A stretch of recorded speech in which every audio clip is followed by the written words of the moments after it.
ബൈബിളിന് മൂന്നാം നിയമം വേണമെന്നു ലെസ്ബിയൻ ബിഷപ്പ്, വ്യാപകമായ പ്രതിഷേധം.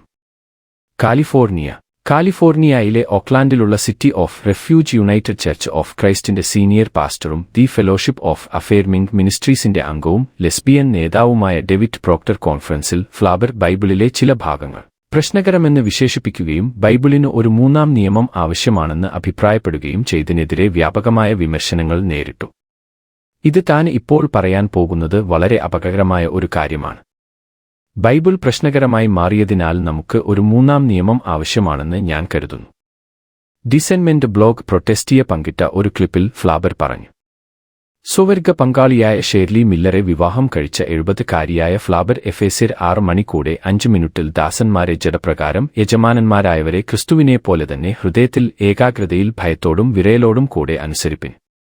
സ്ത്രീകൾ സഭയിൽ മിണ്ടാതിരിക്കട്ടെ. ഒരു കോരി 14:34-35 വാക്യങ്ങൾ ഉദ്ധരിച്ചുകൊണ്ട് സാമുവേൽ ഡേവിഡ് പ്രോക്ടർ കോൺഫറൻസിൽ പ്രസംഗിച്ചു. ഇപ്പോൾ ഞാനൊരു വിശ്വാസിയാണ്. ഞാൻ പൂർണ്ണ ഹൃദയത്തോടെ ദൈവത്തിൽ വിശ്വസിക്കുന്നു. പക്ഷേ ദൈവത്തെ എങ്ങനെ വിമർശിക്കുന്നു എന്നതിൽ എനിക്ക് പൂർണ്ണമായും നിരാശ തോന്നുന്നു. അത് ദൈവവചനമല്ല. നിങ്ങൾക്ക് ഒരു മൂന്നാം നിയമം ആവശ്യമില്ല. നിങ്ങൾക്ക് ഒന്നാംതരം മാനസാന്തരമാണ് ആവശ്യം. ക്രിസ്ത്യൻ യാഥാസ്ഥിക സ്പീക്കർ ഏപ്രിൽ ചാപ്മാന് നിശിതമായി വിമർശിച്ചു.